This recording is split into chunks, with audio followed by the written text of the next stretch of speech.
Nova pesquisa da Datafolha mantém estabilidade dos números e decepciona a campanha de Bolsonaro. O presidente da República volta a criticar Supremo Tribunal Federal por suspender o piso salarial da enfermagem. Inclusão do Brasil no mapa da fome alimenta a disputa eleitoral entre os candidatos. E redes de cinema oferecem neste fim de semana ingressos a preços populares em todo o país. O RD Notícias da Rede Brasil está começando.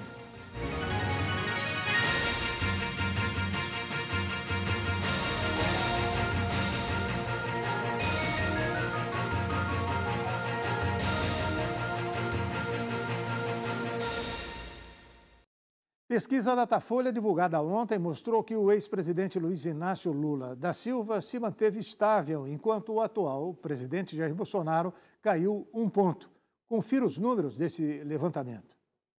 De acordo com o levantamento que foi encomendado pela TV Globo e pelo jornal Folha de São Paulo, o ex-presidente Lula do PT tem 45% das intenções de voto no primeiro turno. Jair Bolsonaro do PL aparece com 33%. A diferença entre os dois candidatos é de 12 pontos. Em relação à pesquisa anterior, divulgada no dia 9 de setembro, Lula se manteve igual, enquanto Bolsonaro caiu 1 ponto percentual. Ciro Gomes, do PDT, aparece com 8% das intenções de voto. Em seguida, vem Simone Tebet, do MDB, que tem 5%, e Soraya Tronic, do União Brasil, com 2%. Os outros candidatos não pontuaram no levantamento. Votos brancos e nulos somam 4%. Os que não sabem em quem votar chegam a 2%. A pesquisa ouviu 5.926 pessoas em 300 municípios entre os dias 13 e 15 de setembro. A margem de erro é de 2 pontos percentuais para mais ou para menos. Para o comentarista Ney Gonçalves Dias, os números apresentados pelo Datafolha não foram bons para Jair Bolsonaro, que esperava um crescimento após o 7 de setembro. Nós temos uma observação que é generalizada. O quadro revelado pelo Datafolha é de estabilidade. Isto há 2 semanas das eleições. Bolsonaro e os seus aliados esperavam que o 7 de setembro fosse influenciar naqueles que tinham votado nele, estavam indecisos, e aqueles que estavam escondendo o voto. Isto não aconteceu nas 3 últimas pesquisas divulgadas. Aí ou seja, o 7 de setembro não resultou em apoio ao presidente Bolsonaro como se esperava. O 7 de setembro que foi anunciado e que foi previsto e que foi preocupante e que foi temido durante largos meses. Tem um elemento aqui complicador.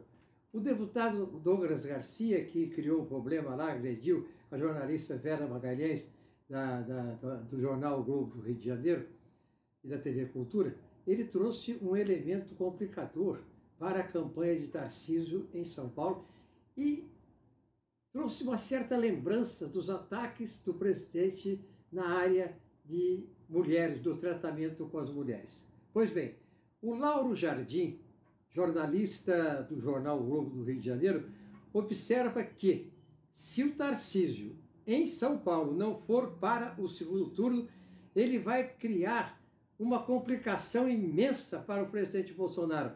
Porque o presidente Bolsonaro e Lula indo para o segundo turno, Bolsonaro fica em São Paulo, o maior colégio eleitoral do país, com 23%, sem palanque. O presidente já não teria palanque no segundo turno, no maior colégio eleitoral do país. Outra coisa, a viagem do presidente à Inglaterra, nas cerimônias fúnebres da Rainha Elizabeth, e a sua viagem à ONU para abrir os trabalhos da Organização Nacional das Nações Unidas, os seus aliados querem que isto ajude a campanha, mostrando-o como estadista. Mas, eleitoralmente, talvez não traga nenhum benefício ao senhor presidente. O presidente Jair Bolsonaro foi ao culto de celebração de aniversário do pastor Silas Malafaia, que criticou o ex-presidente Lula. O presidente brasileiro e candidato à reeleição Jair Bolsonaro participou de um culto na noite de quinta-feira no Rio de Janeiro, onde foi comemorado o aniversário do pastor Silas Malafaia. O líder religioso é amigo e conselheiro presidencial de Bolsonaro. Temos um propósito aqui na Terra e devemos fazer da melhor maneira possível. Não é fácil. Para mim, seria muito mais fácil estar do outro lado da esplanada, mas preferimos ficar ao lado da nossa consciência, da nossa crença e desse povo ao qual eu devo lealdade.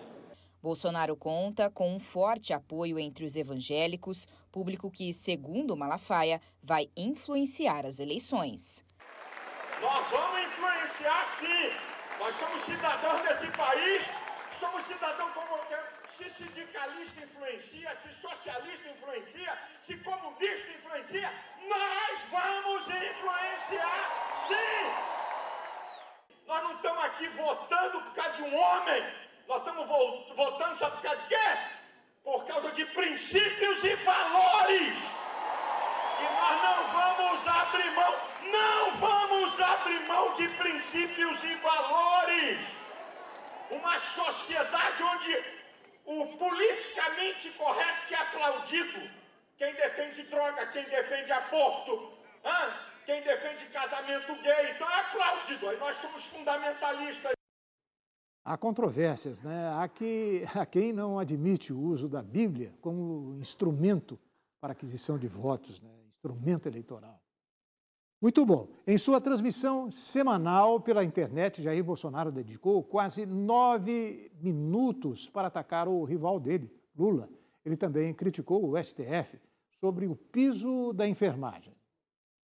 Candidato à reeleição, Jair Bolsonaro usou quase 9 minutos de sua live desta quinta-feira para criticar o Partido dos Trabalhadores de Luiz Inácio Lula da Silva, seu principal adversário nas eleições presidenciais deste ano, e países presididos pela esquerda.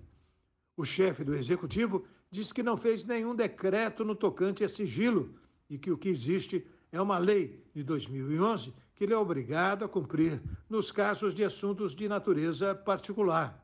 Ainda segundo o presidente, foram os governos de Lula e Dilma Rousseff que fizeram uso excessivo dessa legislação. Lula pede segredo no inventário de Marisa para evitar devasso em suas contas. Você sabe que a Marisa, quando faleceu, as informações que nós tivemos pela imprensa é que ela deixou uma fortuna, né, de herança para o maridão. Não sabemos, de fato, o que ela fazia. A imprensa toda divulgou isso aí.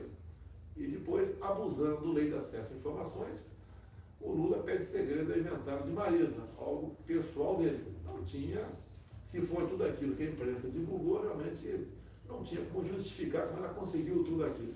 Bolsonaro também criticou a decisão do Supremo Tribunal Federal que manteve a suspensão dos pagamentos do piso salarial de enfermagem. Está suspenso, então, se não me engano, por 60 dias, o piso, né, o piso dos enfermeiros pelo Brasil. Bem, o Congresso aprovou com quase unanimidade, nós sancionamos.